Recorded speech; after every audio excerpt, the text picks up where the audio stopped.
Quem pensa enriquece, capítulo 14. Como vencer os 6 fantasmas do medo. Faça uma autoanálise enquanto lê este capítulo final e descubra quantos fantasmas estão no seu caminho. Antes de você pôr qualquer parte desta filosofia em uso e ter sucesso, sua mente precisa ser preparada para recebê-la. A preparação não é difícil. Começa com estudo, análise e compreensão dos 3 inimigos que você terá que eliminar. Eles são indecisão, dúvida e medo. O 6º sentido nunca vai funcionar enquanto esses 3 negativos, ou qualquer um deles, permanecerem em sua mente. Os membros desse trio profano têm uma relação próxima. Onde está um, os outros estão próximos. Indecisão é o broto do medo. Lembre-se disso enquanto lê. A indecisão se cristaliza em dúvida, as duas se unem e se tornam medo. O processo de união costuma ser lento. Essa é uma razão pela qual esses 3 inimigos são tão perigosos. Germinam e crescem sem que sua presença seja observada. O restante deste capítulo descreve um fim que deve ser alcançado antes que a filosofia como um todo possa ser posta em prática. Também analisa uma condição que apenas recentemente reduziu números imensos de pessoas à pobreza e estabelece uma verdade que deve ser entendida por todos que acumulam riquezas, sejam elas medidas em termos de dinheiro ou de um estado mental muito mais valioso que o dinheiro. O propósito deste capítulo é voltar o holofote da atenção para a causa e a cura dos 6 medos básicos. Antes de podermos dominar um inimigo, precisamos conhecer seu nome, seus hábitos e onde ele se esconde. Enquanto lê, faça uma cuidadosa autoanálise e determine quais dos 6 medos básicos se instalaram em você e se é que há algum. Não se deixe enganar pelos hábitos desses inimigos sutis. Às vezes, eles permanecem escondidos na mente subconsciente, onde são difíceis de localizar e ainda mais difíceis de eliminar. Os 6 medos básicos. Há 6 medos básicos e todo ser humano sofre em um outro momento de alguma combinação deles. Muitas pessoas são afortunadas que não sofrem com os 6. Relacionados em ordem de aparição mais comum, eles são: medo da pobreza, medo de crítica, medo de doença, na base da maioria das preocupações do indivíduo. Medo de perder o amor de alguém, medo de envelhecer, medo da morte. Todos os outros medos são de menor importância e podem ser agrupados sob esses 6 principais. A prevalência desses medos, como uma maldição contra o mundo, acontece em ciclos. Durante quase 6 anos, enquanto a depressão estava instalada, permanecemos no ciclo do medo de pobreza. Durante a Guerra Mundial, estivemos no ciclo do medo da morte. Logo depois da guerra, vivemos o ciclo do medo da doença, por conta da pandemia que se espalhou pelo mundo todo. Medos não são mais que estados mentais. O estado mental do indivíduo é sujeito a controle e direção. Médicos, como todos sabem, são menos propensos à doença que os leigos, pelo simples fato de os médicos não temerem a doença. Sabemos que os médicos estabelecem contato físico diário, sem medo ou hesitação, com centenas de pessoas que sofrem de doenças contagiosas, como varíola, sem se infectar. Sua imunidade contra a doença consiste em grande parte, se não completamente, da absoluta falta de medo. O homem não pode criar nada que não crie antes na forma de um impulso de pensamento. Depois dessa afirmação vem outra de importância ainda maior. Os impulsos de pensamento do homem começam imediatamente a se traduzir em seu equivalente físico, sejam esses pensamentos voluntários ou involuntários.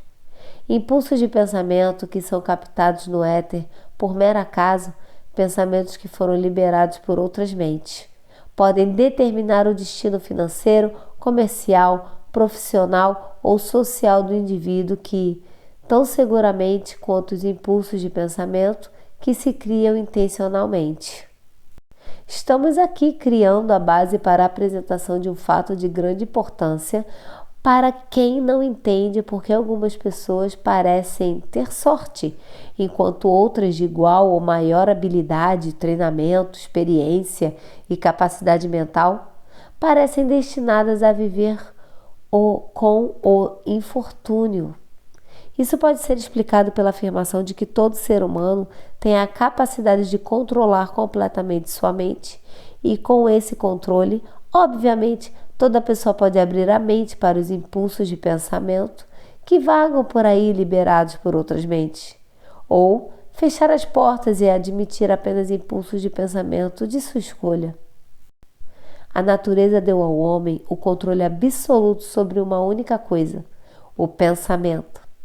Isso, associado ao fato de tudo que o homem cria começar na forma de um pensamento, aproxima muito o indivíduo do princípio pelo qual o medo pode ser dominado. Se é verdade que todo pensamento tem a tendência para se vestir de seu equivalente físico, e não há nenhuma dúvida de que isso é verdade, é igualmente verdadeiro que impulsos de pensamento de medo e pobreza não podem ser traduzidos em termos de coragem e ganho financeiro. O povo dos Estados Unidos começou a pensar em pobreza depois do crash de Wall Street em 1929. Devagar, mas certa, essa massa de pensamento cristalizou-se em seu equivalente físico, que ficou conhecido como uma depressão. Isso tinha que acontecer, está de acordo com as leis da natureza. O medo da pobreza. Não pode haver acordo entre pobreza e riqueza. As duas vias que levam à pobreza e à riqueza seguem em sentidos opostos. Se você quer riqueza, deve se recusar a aceitar qualquer circunstância que leve em direção à pobreza. A palavra riqueza aqui é usada em seu sentido mais amplo e significa estados financeiros, espirituais, mentais e materiais. O ponto de partida do caminho que leva à riqueza é desejo. No capítulo 1, você recebeu instruções completas para o uso adequado do desejo. Neste capítulo sobre o medo, você tem instruções completas para preparar a mente para fazer uso prático do desejo. Aqui, então, é o lugar onde você se desafia para determinar quanto desta filosofia absorveu. Este é o ponto em que é possível se tornar profeta e prever com precisão o que o futuro reserva para você. Se depois de ler este capítulo você estiver disposto a aceitar a pobreza, é melhor decidir receber a pobreza. Essa é uma decisão que você não pode evitar. Se você exige riqueza, determine de que forma e quanto será satisfatório. Você conhece o caminho que leva à riqueza. Recebeu um mapa que, se for seguido, o manterá nesta estrada. Se deixar de dar o primeiro passo ou parar antes de chegar ao destino, o único culpado vai ser você. Essa responsabilidade é sua. Nenhuma desculpa o salvará de aceitar a responsabilidade se falhar agora ou se recusar a exigir riqueza da vida, porque a aceitação só requer uma coisa. Aliás, a única coisa que você pode controlar é o estado mental. Um estado mental é algo que se assume, não pode ser comprado, precisa ser criado. Medo de pobreza é o estado mental, mais nada, mas é suficiente para destruir as chances de realização em qualquer empreitada, uma verdade que se tornou dolorosamente evidente durante a depressão. Esse medo paralisa a faculdade da razão, destrói a faculdade da imaginação, mata a autoconfiança, mina o entusiasmo, desencoraja a iniciativa, conduz à incerteza de propósito, estimula a procrastinação, varre o entusiasmo e impossibilita o autocontrole. Tira o charme da personalidade, distrai a concentração de esforço, domina a persistência, transforma a força de vontade em nada, destrói a ambição, turva a memória e convida o fracasso em todas as formas concebíveis. Mata o amor e assassina as melhores emoções do coração, desestimula a amizade e convida o desastre em uma centena de formas, provoca insônia, sofrimento e infelicidade, e tudo isso apesar da verdade óbvia de que vivemos em um mundo de superabundância de tudo que se pode querer, sem nada entre nós e nossos desejos, exceto a falta de um objetivo definido. O medo de pobreza é, sem dúvida, o mais destrutivo dos 6 medos básicos. Foi posto no topo da lista porque é o mais difícil de dominar. É preciso uma coragem considerável para estabelecer a verdade sobre a origem desse medo, e uma coragem ainda maior para aceitar a verdade depois que ela foi estabelecida. O medo da pobreza surgiu da tendência herdada do homem de predar economicamente seu semelhante. Quase todos os animais inferiores ao homem são motivados por instinto, mas sua capacidade de pensar é limitada. Portanto, eles prendem um ao outro fisicamente. O homem, com seu senso superior de intuição, com a capacidade de pensar e raciocinar, não se alimenta fisicamente de seu semelhante. Ele obtém mais satisfação se alimentando dele financeiramente. O homem é tão ganancioso que todas as leis concebíveis foram aprovadas para protegê-lo de seus semelhantes. De todas as eras do mundo sobre as quais sabemos alguma coisa, a era em que vivemos parece ser uma que se destaca por causa da loucura do homem por dinheiro. Um homem é considerado menos que o pó da terra, a menos que possa exibir uma gorda conta bancária. Mas se ele tem dinheiro, e não importa como o obteve, ele é o rei ou o chefão, está acima da lei, comanda na política, domina nos negócios, e o mundo todo à sua volta se curva em respeito quando ele passa. Nada leva ao homem tanto sofrimento e humildade quanto a pobreza. Só quem já a experimentou entende o pleno significado disso. Não é de espantar que o homem tema a pobreza. Através de uma longa sequência de experiências herdadas, ele aprendeu que alguns homens não são dignos de confiança nas questões que envolvem dinheiro e bens terrenos. Essa é uma acusação muito dolorosa, e a pior parte dela é que é verdadeira. A maioria dos casamentos é motivada pela riqueza de uma ou das duas partes. Não causa espanto, portanto, que haja tantas ações de divórcio. Tamanha é a avidez do homem para ter riqueza que ele a obterá de qualquer maneira possível, por métodos legais, se puder, ou por outros, se for necessário ou conveniente. A autoanálise pode revelar fraquezas que não agrada a reconhecer. Essa forma de exame é essencial para todos que demandam da vida mais que mediocridade e pobreza. Não esqueça, imagine que vai examinar a si mesmo, que você é o tribunal e o júri, o promotor e o advogado de defesa, e que é o reclamante e o réu, e também está em julgamento. Encare os fatos de frente, faça a si mesmo perguntas claras e exija respostas diretas. Quando o exame acabar, você saberá mais sobre si mesmo. Se não sente que pode ser um juiz imparcial nessa autoanálise, peça a alguém que o conhece bem para servir de juiz enquanto você se analisa. Você busca a verdade, encontre a qualquer custo, mesmo que possa ser temporariamente constrangedora para você. Se alguém perguntasse o que mais causa medo, a maioria das pessoas responderia que não tem medo de nada. A resposta mais precisa, porque poucas pessoas percebem que são contidas, prejudicadas, castigadas espiritual e fisicamente por alguma forma de medo. Tão sutil e profundamente enraizada é a emoção do medo que é possível passar a vida toda carregando esse fardo sem nunca reconhecer sua presença.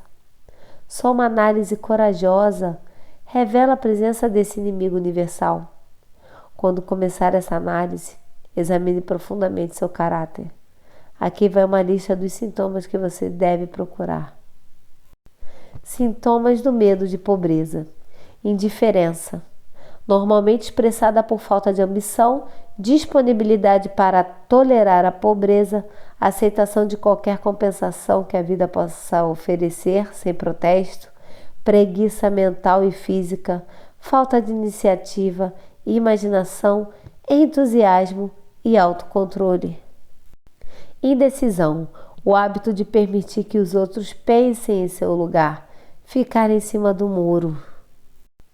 Dúvida, geralmente expressada por desculpas e justificativas criadas para encobrir, explicar ou justificar atrasos, às vezes expressada na forma de inveja daqueles que são bem-sucedidos ou por críticas a eles. Preocupação, normalmente expressada em defeitos encontrados nos outros, tendência para gastar mais do que ganha, negligenciar a aparência pessoal, franzir a testa e fazer cara feia, intemperança no consumo de bebida alcoólica e às vezes no uso de narcóticos, nervosismo, ausência de compostura, timidez e falta de confiança. Excesso de cautela, o hábito de procurar o lado negativo de toda circunstância, pensar em e falar de possível fracasso, em vez de concentrar-se nos meios de alcançar o sucesso. Conhecer todos os caminhos para o desastre, mas nunca buscar os planos para evitar o fracasso. Esperar a hora certa para começar a pôr ideias e planos em prática, até que a espera se torne um hábito permanente. Lembrar-se daqueles que fracassaram e esquecer os que alcançaram o sucesso. Ver o buraco na rosquinha, mas não enxergar a rosquinha. Pessimismo que leva à indigestão, constipação, autointoxicação, mau hálito e mau humor. Procrastinação, o hábito de deixar para amanhã o que deveria ser feito no ano passado. Gastar com a criação de desculpas e justificativas um tempo que teria sido suficiente para cumprir a tarefa. Esse sintoma tem relação próxima com o excesso de cautela, a dúvida e a preocupação. Recusar-se a aceitar a responsabilidade quando ela pode ser evitada. Disponibilidade para ceder em vez de brigar com determinação. Aceitar dificuldades em vez de dominá-las e usá-las como degraus para o progresso. Negociar com a vida por um centavo em vez de exigir prosperidade, opulência, riqueza, contentamento e felicidade. Planejar o que fazer se e quando encontrar o fracasso, em vez de queimar todas as pontes e tornar um recuo impossível. Fraqueza e muitas vezes total ausência de autoconfiança, definição de objetivo, autocontrole, iniciativa, entusiasmo, ambição, parcimônia e sólida capacidade de raciocínio. Esperar pobreza em vez de exigir riqueza. Associação com pessoas que aceitam a pobreza em vez de buscar a companhia daqueles que exigem e recebem riqueza. O dinheiro fala. Algumas pessoas vão perguntar: por que você escreveu um livro sobre dinheiro? Por que medir riqueza apenas em dólares? Algumas vão acreditar, e com razão, que há outras formas de riqueza mais desejáveis que dinheiro. Sim, há riqueza que não pode ser medida em dólares, mas há milhões de pessoas que vão dizer: dê-me todo o dinheiro de que preciso e eu encontro todo o resto que quero. A principal razão pela qual escrevi este livro sobre como ganhar dinheiro é que o mundo passou, há pouco tempo, por uma experiência que deixou milhões de homens e mulheres paralisados pelo medo da pobreza. O que esse tipo de medo faz com o indivíduo foi habilmente descrito por Westbrook Pegler em New York World Telegram, a saber: dinheiro é só conchas de mariscos ou discos de metal ou pedaços de papel, e há tesouros do coração e da alma que o dinheiro não pode comprar, mas muita gente, quando encontra a falência, não consegue pensar nisso e sustentar o espírito. Quando o homem perde tudo e está na rua, incapaz de encontrar um emprego, acontece com seu espírito alguma coisa que pode ser observada em seus ombros caídos, na posição do chapéu, no jeito de andar e no olhar. Ele não consegue evitar um sentimento de inferioridade entre as pessoas que estão empregadas, mesmo sabendo que não se comparam a ele em caráter, inteligência ou habilidade. Essas pessoas, inclusive seus amigos, experimentam, por outro lado, um sentimento de superioridade e olham para ele, talvez inconscientemente, como uma fatalidade. Ele pode tomar empréstimos, mas não bastante para manter seu padrão habitual, e não pode continuar tomando empréstimos por muito tempo. Mas o simples fato de pedir empréstimos, quando o homem faz isso para viver, é uma experiência deprimente, e o dinheiro não tem o mesmo poder de reanimar seu espírito como aquele que é ganho com o trabalho. É claro, nada disso se aplica a vagabundos ou fracassados habituais, mas a homens de ambições normais e autorrespeito. Mulheres escondem o desespero. As mulheres na mesma situação devem ser diferentes. De alguma maneira, não pensamos nas mulheres quando consideramos falência ou desemprego. Elas raramente estão nas filas do pão, raramente são vistas mendigando nas ruas e não são reconhecíveis nas multidões pelos mesmos sinais simples que identificam os homens falidos. É claro, não me refiro às maltrapilhas que se arrastam pelas ruas da cidade e são a contrapartida dos vagabundos confirmados. Refiro-me a mulheres razoavelmente jovens, decentes e inteligentes. Deve haver muitas delas, mas seu desespero não é aparente. Talvez se matem. Quando um homem perde tudo, tem nas mãos tempo para se lamentar.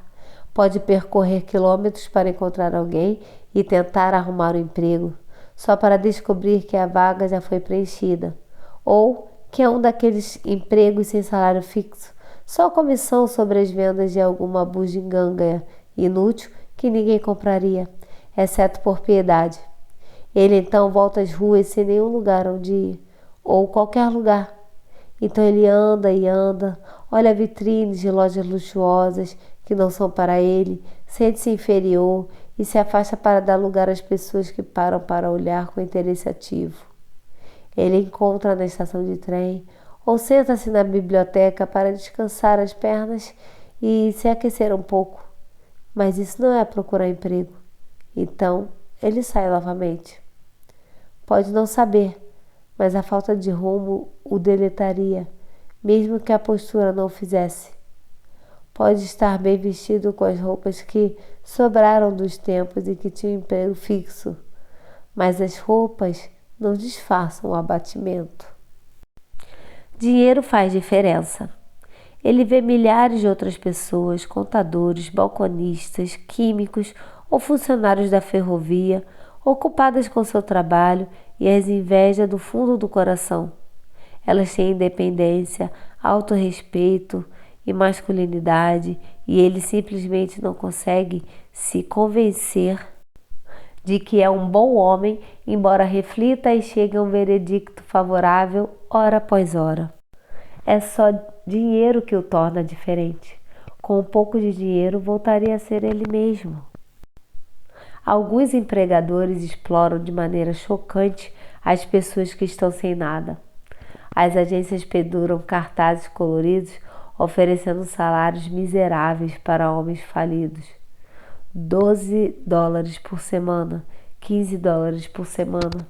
Um emprego de $18 por semana é uma beleza e quem consegue uma oferta de emprego de $25 por semana não precisa anunciá-lo em um cartaz na frente de uma agência de empregos. Tem um anúncio de vaga recortado de um jornal local pedindo um auxiliar de escritório, alguém de boa caligrafia para anotar os pedidos de sanduíches feitos por telefone das 11 horas da manhã às 14 horas da tarde, por $8 mensais. Não $8 semanais, mas $8 mensais. O anúncio também exige que o candidato declare a religião. Dá para imaginar o descaramento brutal de alguém que exige um bom calígrafo por 11 centavos de dólar a hora e quer saber qual é a religião da vítima? Mas são essas as ofertas feitas a quem está falido. Medo de crítica. Ninguém pode afirmar com precisão como o homem adquiriu esse medo, mas uma coisa é certa: ele o tem de uma forma altamente desenvolvida. Alguns acreditam que esse medo surgiu mais ou menos na época em que a política se tornou uma profissão. Outros pensam que ele pode ser rastreado até a época em que as mulheres começaram a se preocupar com o estilo no vestuário. Este autor, que não é humorista nem profeta, está propenso a atribuir o medo básico da crítica àquela parte da natureza herdada do homem que o compele não só a tomar os bens e pertences de seu semelhante, mas também a justificar sua ação criticando o caráter desse semelhante. Sabe-se bem que um ladrão vai criticar o homem de quem rouba, que os políticos disputam cargos públicos não exibindo suas virtudes e qualificações, mas tentando difamar os adversários. O medo de crítica assume muitas formas, a maioria pequena e trivial. Homens calvos, por exemplo, são calvos por nenhum outro motivo além do medo de crítica. Cabeças ficam calvas por causa das fitas apertadas de chapéus que cortam a circulação da raiz dos cabelos. Homens usam chapéu não porque precisam deles, mas geralmente porque todo mundo está usando. O indivíduo entra na fila e faz a mesma coisa, para evitar que outro indivíduo o critique. Mulheres raramente ficam calvas ou perdem cabelo, porque usam chapéus que ficam folgados na cabeça, sendo o único propósito dos chapéus servir de enfeite. Mas não se deve supor que as mulheres são livres do medo de crítica. Se alguma mulher se declarar superior ao homem em relação a esse medo, peça a ela para andar pela rua com um chapéu de 1890.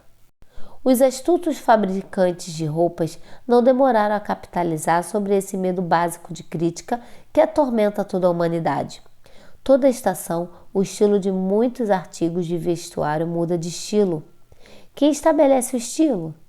Certamente não é o consumidor de roupas, mas o fabricante. Por que ele muda o estilo com tanta frequência? A resposta é óbvia. Ele muda o estilo para poder vender mais roupas.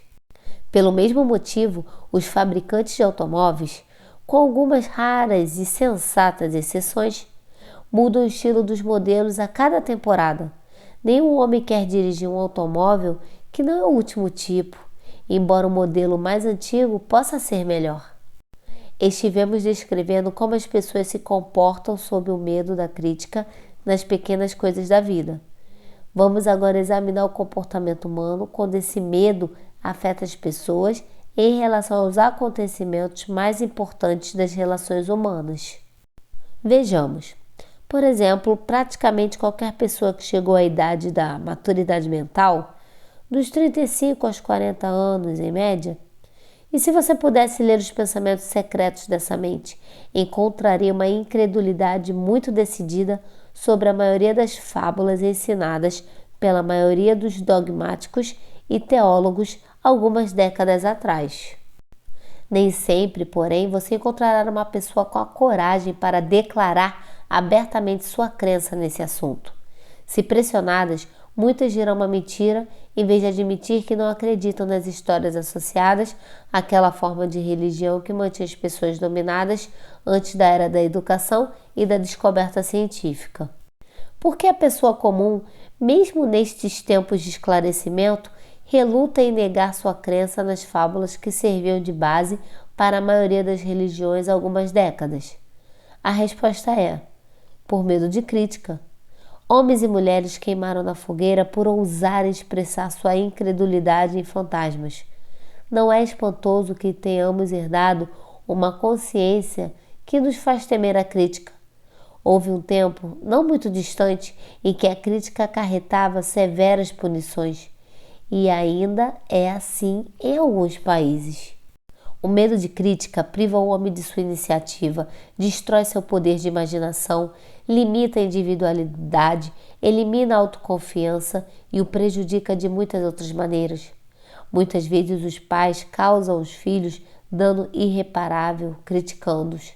A mãe de um dos meus amigos de infância batia nele quase todos os dias e sempre concluía a tarefa com a afirmação: você vai acabar na cadeia antes dos 20 anos. Ele foi mandado para um reformatório aos 17. Crítica é uma forma de serviço da qual todo mundo tem demais. Todo mundo tem um estoque fornecido gratuitamente, mesmo sem ser solicitado. Os parentes mais próximos costumam ser os piores ofensores. Deveria ser considerado crime.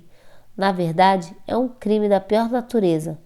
Um pai construir complexos de inferioridade na mente do filho por meio de crítica desnecessária. Empregadores que entendem a natureza humana extraem do homem o que ele tem de melhor, não pela crítica, mas por sugestão construtiva. Os pais podem conseguir os melhores resultados com seus filhos. A crítica semeia o medo no coração humano ou ressentimento, mas não constrói amor ou afeto. Sintomas de medo de crítica. Esse medo é quase tão universal quanto o medo da pobreza, e seus efeitos são igualmente fatais para a realização pessoal, principalmente porque destrói a iniciativa e desestimula o uso da imaginação. Os principais sintomas do medo são timidez, geralmente expressada pelo nervosismo, acanhamento em conversas e ao conhecer estranhos, movimento desajeitado das mãos e membros, desvio do olhar. Falta de compostura, manifestada por falta de controle vocal, nervosismo na presença de outras pessoas, postura ruim, memória ruim. Personalidade, falta de firmeza de decisão, charme pessoal e capacidade de expressar opiniões definidas. O hábito de se desviar de problemas em vez de enfrentá-los. Concordar com os outros sem um exame cuidadoso de suas opiniões. Complexo de inferioridade. O hábito de expressar autoaprovação por palavras e atos como meio de encobrir um sentimento de inferioridade. Usar palavras grandes para impressionar, muitas vezes sem saber seu verdadeiro significado.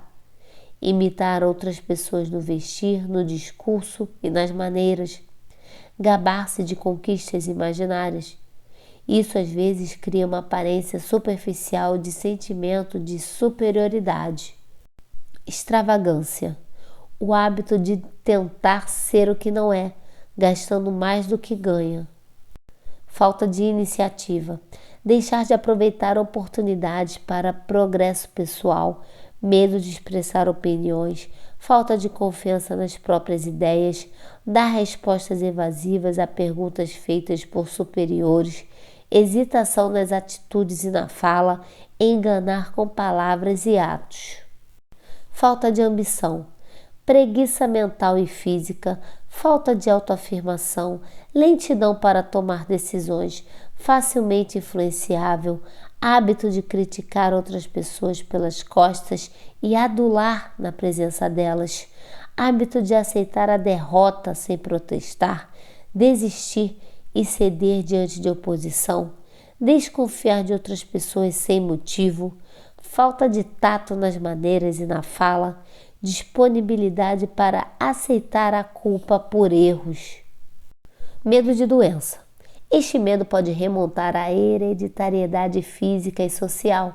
É intimamente ligado, como sua origem, às causas do medo da velhice e do medo da morte, porque leva o indivíduo às fronteiras de mundo terríveis, sobre os quais o homem nada sabe, mas dos quais ouviu histórias perturbadoras. Também é consenso, de certa forma, que certas pessoas desprovidas de ética e envolvidas no negócio de vender saúde tiveram muito a ver com a manutenção do medo da doença. No geral, o homem teme a doença por causa das imagens horríveis que foram plantadas em sua mente sobre o que pode acontecer se a morte o levar. Ele também teme a doença pelo impacto econômico que pode ter. Um médico respeitado estimou que 75% de todas as pessoas que procuram os consultórios para atendimento profissional sofrem de hipocondria, doença imaginária. Foi demonstrado de maneira convincente que o medo de doença, mesmo quando não existe a menor causa para medo, produz frequentemente os sintomas físicos da enfermidade temida. A mente humana é poderosa. Ela constrói ou destrói. Valendo-se dessa fraqueza comum do medo de doença, fornecedores de medicamentos comuns de venda livre têm acumulado fortunas. Essa forma de imposição sobre a humanidade crédula tornou-se tão prevalente há cerca de 20 anos que a revista semanal Collier's conduziu uma dura campanha contra alguns dos piores ofensores na área de medicamentos de venda livre. Durante a epidemia de gripe, que eclodiu na Primeira Guerra Mundial, o prefeito da cidade de Nova York tomou medidas drásticas para conter o dano que as pessoas causavam a elas mesmas por causa do medo inerente da doença. Ele chamou os jornalistas e disse a eles: "Cavalheiros, sinto que é necessário pedir que não publiquem manchetes assustadoras em relação à epidemia de gripe. A menos que cooperem comigo, teremos uma situação que não conseguiremos controlar." Os jornais pararam de publicar matérias sobre a gripe e, um mês depois, a epidemia havia sido controlada. Por meio de uma série de experimentos conduzidos há alguns anos, ficou provado que as pessoas podem adoecer por sugestão. Conduzimos essa experiência fazendo 3 conhecidos visitarem as vítimas e a cada uma delas foi feita a pergunta: "O que o incomoda? Você parece muito doente." A primeira tentativa normalmente provocava um sorriso e uma resposta despreocupada da vítima: "Ah, nada, estou bem." Na segunda vez, a resposta normalmente era: "Não sei bem, mas me sinto mal." Quando o terceiro visitante fazia a pergunta, a resposta geralmente era que a vítima realmente se sentia doente. Experimente fazer esse teste com um conhecido. Se tem dúvidas de que pode deixá-lo incomodado, mas não leve o experimento longe demais. Há certa seita religiosa cujos membros se vingam de seus inimigos com o método do agouro. Eles chamam de enfeitiçar a vítima. Há evidências esmagadoras de que a doença algumas vezes começa na forma de impulso de pensamento negativo. Esse impulso pode ser passado de uma mente para outra por sugestão ou criado por um indivíduo em sua própria mente.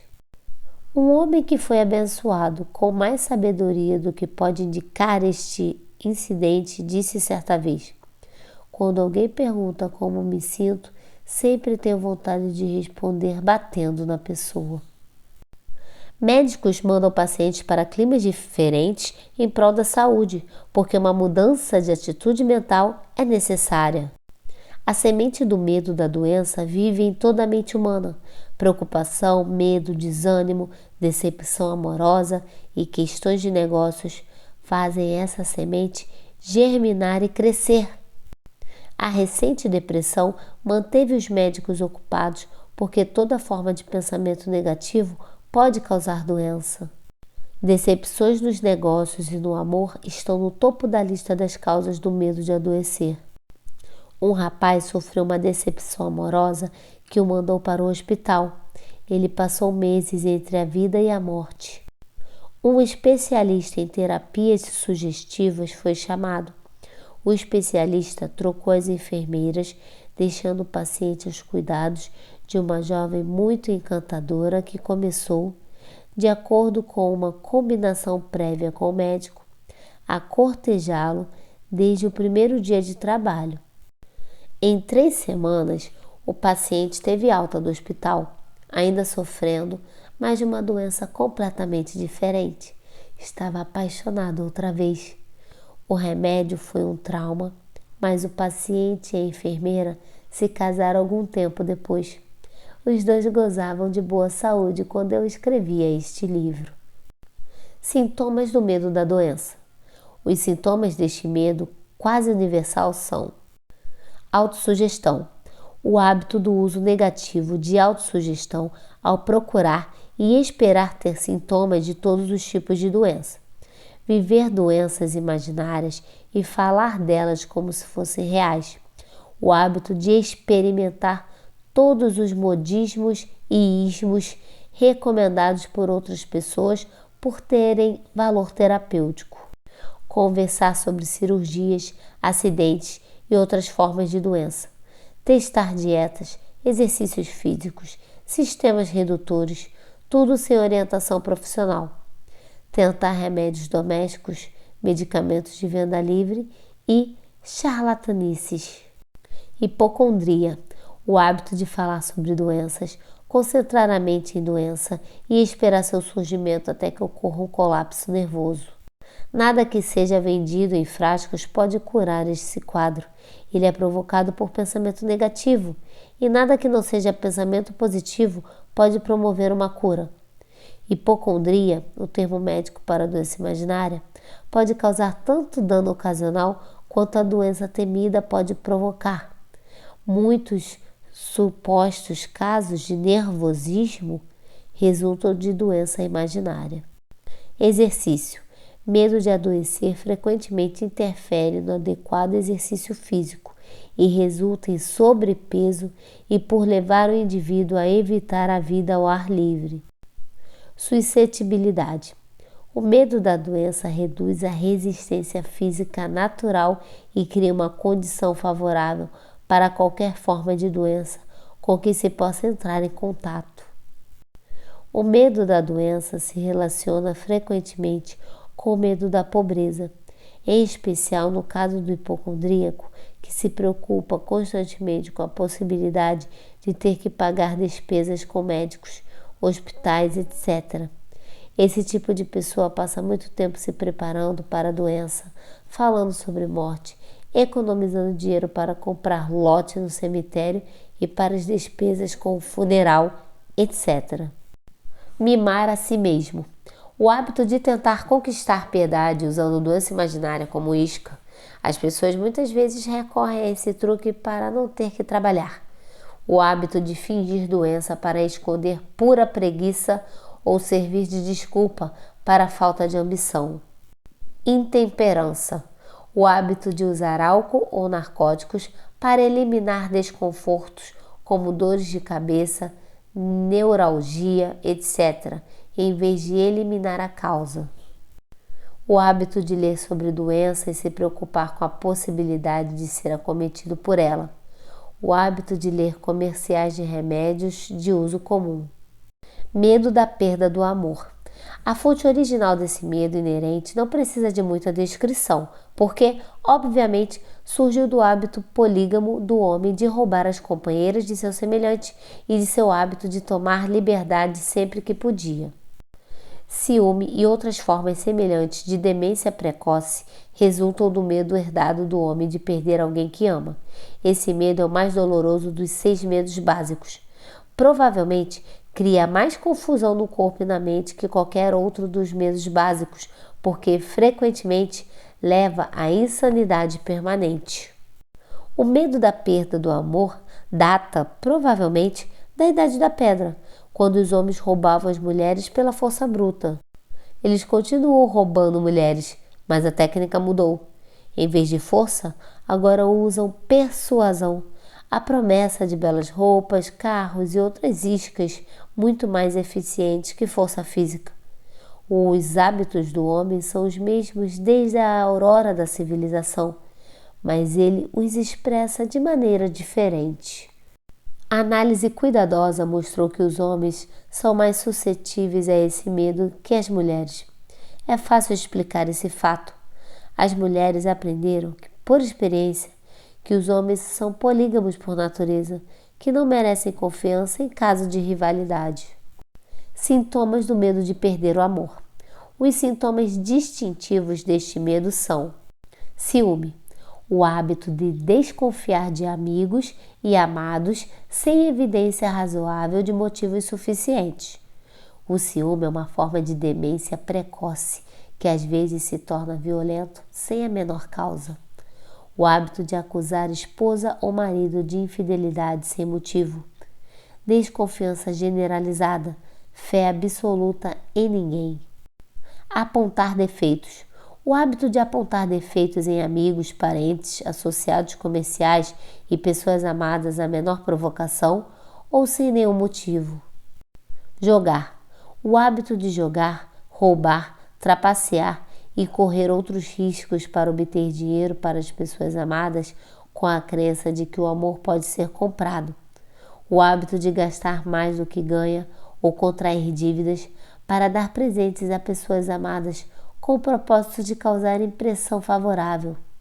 Insônia, nervosismo, falta de persistência, fraqueza de vontade, falta de autocontrole, falta de autoconfiança, mau humor. O medo de envelhecer. No geral, este medo surge de duas fontes. Primeira, a ideia de que a velhice pode trazer pobreza. Segunda, e a mais comum, de longe, os ensinamentos falsos e cruéis do passado que foram bem enraizados e outras tolices criadas para escravizar o homem pelo medo. O medo básico de envelhecer, o homem tem duas razões sólidas para sua apreensão. Uma originária da desconfiança em seus semelhantes, que podem se apoderar de todos os bens terrenos para que ele possa ter, e a outra resultante das terríveis imagens do outro mundo, plantadas em sua mente pela herança social antes de ele se apoderar por completo da própria mente. A possibilidade da doença, que é mais comum à medida que a pessoa envelhece, também contribui para esse medo comum da velhice. Erotismo também faz parte da causa do medo de envelhecer, pois nenhum homem aprecia a ideia da diminuição da atração sexual. A causa mais comum para o medo de envelhecer está associada à possibilidade de pobreza. Asilo para pobres não sugere um mundo bonito. Provoca arrepios em todo mundo que se vê diante da possibilidade de ter que passar seus anos de declínio em uma instituição desse tipo. Outra causa que contribui para o medo de envelhecer é a possibilidade de redução de liberdade e independência, uma vez que a velhice pode trazer a perda da liberdade física e econômica. Sintomas do medo de envelhecer. Os sintomas mais comuns deste medo são tendência para reduzir o ritmo e desenvolver um complexo de inferioridade na idade da maturidade mental por volta dos 40 anos, passando a acreditar erroneamente que se está declinando por causa da idade. A verdade é que os anos mais úteis do homem, tanto na esfera mental quanto na espiritual, são aqueles entre os 40 e os 60. O hábito de falar de si mesmo se desculpando por ser velho apenas pode ter chegado aos 40 anos ou 50, em vez de reverter a regra e demonstrar gratidão por ter alcançado a idade da sabedoria e da compreensão. O hábito de matar iniciativa, imaginação e autoconfiança por acreditar erroneamente que se é velho demais para exercitar essas qualidades. O hábito do homem ou da mulher de 40 anos de se vestir com a intenção de parecer muito mais jovem e afetar maneirismos da juventude, expondo-se à ridicularização por amigos e desconhecidos. O medo da morte. Para alguns, este é o mais cruel de todos os medos básicos. A razão é óbvia. O terrível pavor associado à ideia de morrer, na maioria dos casos, pode ser diretamente atribuído ao fanatismo religioso. Os chamados pagãos têm menos medo da morte que os mais civilizados. Durante centenas de milhões de anos, o homem tem repetido as perguntas para as quais ainda não há respostas. De onde e para onde? De onde eu vim e para onde eu estou indo? Durante as eras mais sombrias do passado, os mais ardilosos não demoravam a oferecer respostas para essas perguntas, mas cobravam preço. Essa é agora a principal origem do medo da morte. Entre em minha cabana, aceite minha fé, aceite meus dogmas e eu lhe dou uma passagem direta para o paraíso quando você morrer, grita um líder sectário. Fique fora de minha cabana, avisa o mesmo líder, e que o diabo carregue e queime por toda a eternidade. Eternidade é muito tempo. Fogo é uma coisa terrível. A ideia da punição eterna com fogo não só causa o medo da morte, mas também faz o homem perder a razão, destrói o interesse na vida e torna a felicidade impossível. Durante minha pesquisa, revisei um livro chamado A Catalogue of the Gods, um catálogo dos deuses, no qual havia 30.000 deuses relacionados já idolatrados pelo homem. Pense nisso, 30.000 deuses representados por tudo, de lagosta a homem. Não é de se estranhar que o homem tenha ficado com medo de abordar a morte. Embora o líder religioso possa não ter a capacidade de fornecer salvo-conduto para o céu, nem pela falta dessa capacidade permitir que o desafortunado desça ao inferno, a segunda possibilidade apavora de tal forma que a simples ideia dela aprisiona a imaginação de maneira tão realista que paralisa a razão e desencadeia o medo da morte. Na verdade, nenhum homem sabe, e nenhum homem jamais soube, como é o céu ou o inferno, e nenhum homem sabe se esses lugares existem. Essa falta de conhecimento positivo abre a porta da mente humana para o charlatão que pode entrar e dominá-la com sua coleção de truques e várias qualidades de fraude e enganação piedosa. O medo da morte não é tão comum agora quanto era no tempo em que não havia grandes faculdades e universidades. Os homens de ciência direcionaram os holofotes da verdade para o mundo, e essa verdade está libertando rapidamente homens e mulheres de seu terrível medo da morte. Os rapazes e moças que frequentam as faculdades e as universidades não se impressionam facilmente com fogo e enxofre. Com a ajuda da biologia, astronomia, geologia e outras ciências relacionadas, os temores da Idade das Trevas que se apoderavam da mente do homem e destruíam sua razão foram dissipados. Instituições para mentalmente desequilibrados estão cheias de homens e mulheres que enlouqueceram por causa do medo da morte. Esse medo é inútil. A morte virá, independente do que se possa pensar sobre ela. Aceite-a como uma necessidade e tire o pensamento da cabeça. Ela deve ser necessária ou não aconteceria. Talvez não seja tão ruim quanto tem sido pintada. O mundo todo é feito de apenas duas coisas, energia e matéria.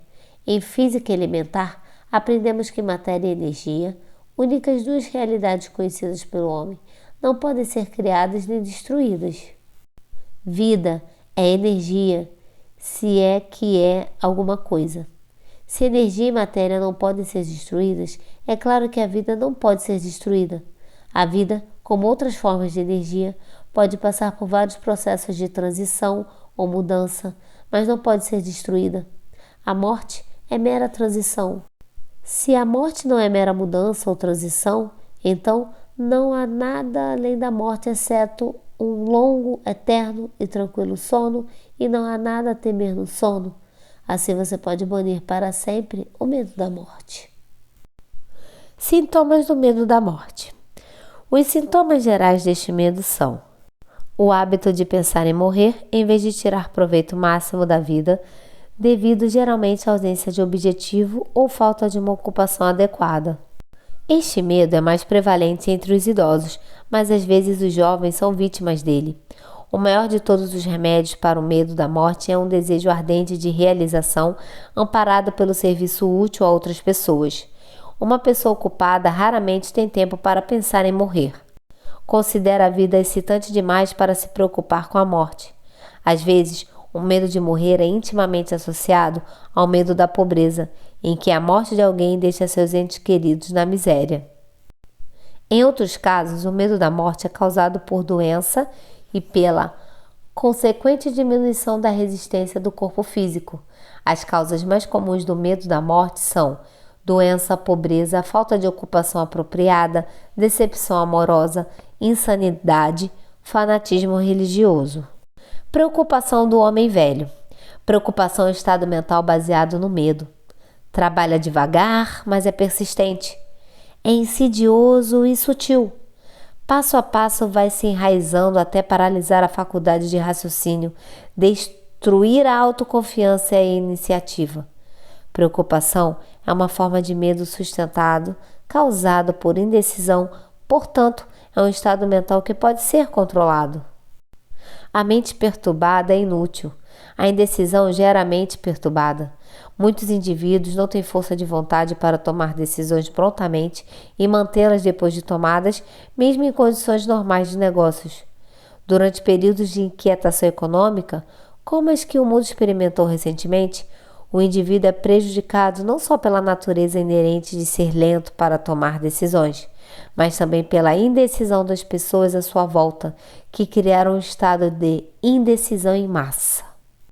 Durante a depressão, toda a atmosfera no mundo todo foi dominada por medite e preocupação aguda, os dois germes da doença mental que começaram a se espalhar depois do caos de Wall Street em 1929. Só há um antídoto conhecido para esses germes: o hábito de tomar decisões prontamente, com firmeza. Além disso, esse é um antídoto que todo indivíduo pode aplicar em si mesmo. Uma vez que tomamos a decisão de seguir determinada linha de ação, não nos preocupamos com condições. Uma vez entrevistei um homem que seria eletrocutado 2 horas depois. O condenado era o mais calmo dos 8 homens que estavam na sala da morte. Sua calma me levou a perguntar como ele se sentia sabendo que partiria para a eternidade em pouco tempo. Bem, pense nisso, irmão. Logo meus problemas terão acabado. Só tive problema durante toda a minha vida. Foi muito difícil conseguir comida e roupa. Logo não vou mais precisar dessas coisas. Tenho me sentido bem desde que tive certeza de que ia morrer. Assim que soube, tomei a decisão de aceitar meu destino com boa disposição. Enquanto falava, ele devorava uma refeição suficiente para 3 homens, comendo cada bocado de comida servida a ele e, aparentemente, saboreando tudo como se nenhum desastre o esperasse. Decisão deu a esse homem a resignação com seu destino. Decisão também pode impedir que o indivíduo aceite circunstâncias indesejáveis. Os 6 medos básicos se traduzem em um estado de preocupação por meio da indecisão. Livre-se para sempre do medo da morte, tomando a decisão de aceitá-la como um acontecimento inevitável. Elimine o medo da pobreza, tomando a decisão de se dar bem com toda a riqueza que conseguir acumular sem preocupação. Pise no pescoço do medo de crítica, tomando a decisão de não se preocupar com o que as outras pessoas pensam, fazem ou dizem.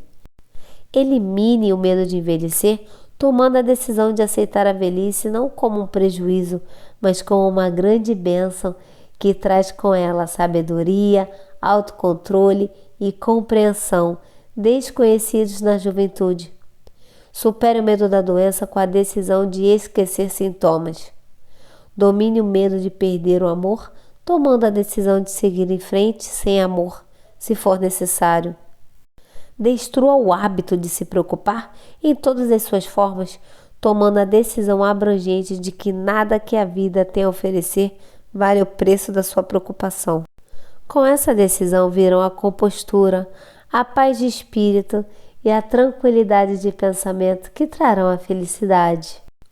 Um homem cuja mente está cheia de medo não só destrói suas chances de ação inteligente, mas também o transmite essas vibrações destrutivas à mente de todos que entram em contato com ele e também destrói suas chances. Até um cachorro ou um cavalo sabe quando falta coragem ao dono. Além disso, um cachorro ou um cavalo capta as vibrações de medo projetadas pelo dono e se comporta de acordo com elas. Abaixo da linha de inteligência no reino animal, encontra-se essa mesma capacidade de captar vibrações de medo. Uma abelha sente imediatamente o medo na mente de uma pessoa. Por motivos desconhecidos, a abelha vai picar muito mais prontamente a pessoa cuja mente está projetando vibrações de medo, em vez de incomodar aquela cuja mente não registra medo. As vibrações de medo passam de uma mente a outra tão rapidamente e com tanta certeza quanto o som da voz humana passa da estação transmissora para um radioreceptor e pelo mesmo meio. Telepatia mental é uma realidade. Pensamentos passam de uma mente a outra voluntariamente. E esse é um fato que independe do reconhecimento da pessoa que transmite os pensamentos ou daquelas que os captam. A pessoa que expressa em palavras pensamentos negativos ou destrutivos experimenta quase que certamente os resultados dessas palavras na forma de um coice destrutivo. A liberação dos impulsos de pensamento destrutivo, sem a ajuda das palavras, também já produz um coice em vários sentidos. Primeiro de todos, e talvez o mais importante a se lembrar, a pessoa que libera pensamentos de natureza destrutiva sofre prejuízo pela destruição da faculdade de imaginação criativa. Em segundo lugar, a presença na mente de qualquer emoção destrutiva desenvolve uma personalidade negativa que repele as pessoas e muitas vezes a transforma em antagonistas. A terceira fonte de dano à pessoa que alimenta ou libera pensamentos negativos se encontra neste fato importante. Esses impulsos, pensamentos, não estão causando mal apenas aos outros, mas se entranham na mente subconsciente da pessoa que os libera e lá se tornam parte de sua personalidade. Ninguém encerra um pensamento simplesmente o liberando. Quando o pensamento é liberado, ele se espalha em todas as direções do éter, mas também se planta permanentemente na mente subconsciente da pessoa que o libera. Seu negócio na vida é, presumo, conquistar o sucesso. Para ser bem-sucedido, você precisa encontrar paz de espírito, atender às necessidades materiais da vida e, acima de tudo, alcançar a felicidade. Todas essas evidências de sucesso começam na força de impulsos de pensamento. Você pode controlar a própria mente, tem o poder de alimentá-la com os impulsos de pensamento que escolher. Esse privilégio é acompanhado pela responsabilidade de usá-lo de maneira construtiva. Você é o mestre de seu destino terreno, tão certamente quanto tem o poder de controlar seus pensamentos. Pode influenciar, dirigir e, com o tempo, controlar seu ambiente, fazendo de sua vida o que quer que ela seja, ou pode negligenciar o exercício do privilégio que é seu, o de construir a vida como quer que ela seja, lançando-se assim no vasto mar da circunstância, onde será jogado de um lado para o outro, como uma partícula nas ondas do oceano. A oficina do diabo, o 7º medo básico. Além dos 6 medos básicos, existe outro mal que acomete as pessoas. Ele é um solo rico no qual as sementes do fracasso crescem em abundância. É tão sutil que sua presença muitas vezes não é detectada. Essa aflição não pode ser corretamente classificada como um medo. Ela é mais profundamente assentada e mais frequentemente fatal que todos os 6 medos. Por falta de um nome melhor, vamos chamar esse mal de suscetibilidade a influências negativas. Homens que acumulam grandes riquezas sempre se protegem contra esse mal. Os atingidos pela pobreza, nunca. Os que alcançam sucesso em qualquer área devem preparar a mente para resistir ao mal. Se você está lendo esta filosofia com o propósito de acumular riqueza, deve-se analisar com muita atenção para determinar se é suscetível a influências negativas. Se você negligencia essa autoanálise, abre mão de seu direito de conquistar o objeto de seus desejos. Faça análise com atenção. Depois de ler as questões preparadas para esta autoanálise, seja verdadeiro em todas as respostas. Dedique-se à tarefa com a atenção que teria ao procurar qualquer outro inimigo que soubesse estar preparando uma emboscada e lide com suas falhas como lidaria com um inimigo mais tangível. Você pode se proteger com facilidade contra os assaltantes de estrada, porque a lei fornece cooperação organizada em seu benefício. Mas o 7º medo básico é mais difícil de dominar, porque ataca quando você não está consciente de sua presença, seja dormindo, seja acordado. Além disso, sua arma é intangível, porque é meramente o estado mental. O mal também é perigoso porque ataca em tantas formas diferentes quanto são as experiências humanas. Às vezes, ele entra na mente pelas palavras bem intencionadas de um parente. Outras vezes, ele vem de dentro, da própria atitude mental do indivíduo. É sempre mortal como veneno, embora não mate tão depressa. Como se proteger contra influências negativas? Para se proteger contra as influências negativas, sejam elas suas ou resultados das atividades de pessoas negativas à sua volta, reconheça que tem força de vontade e a ponha em uso constante até que ela construa um muro de imunidade em sua cabeça contra influências negativas. Reconheça que você e qualquer outro ser humano é naturalmente preguiçoso, indiferente e suscetível a todas as sugestões que se harmonizem com suas fraquezas. Reconheça que você é, por natureza, suscetível aos 6 medos básicos e estabeleça hábitos com o objetivo de neutralizar esses medos. Reconheça que influências negativas muitas vezes atuam em você por meio da mente subconsciente e são, portanto, difíceis de detectar, e mantenha a mente fechada contra todas as pessoas que o deprimem ou desestimulam de algum jeito. Esvazie seu armário de remédios, jogue fora todos os frascos de comprimidos e pare de acomodar resfriados, dores desconfortantes e doenças imaginárias. Procure deliberadamente a companhia de pessoas que o influenciam a pensar e agir por si mesmas.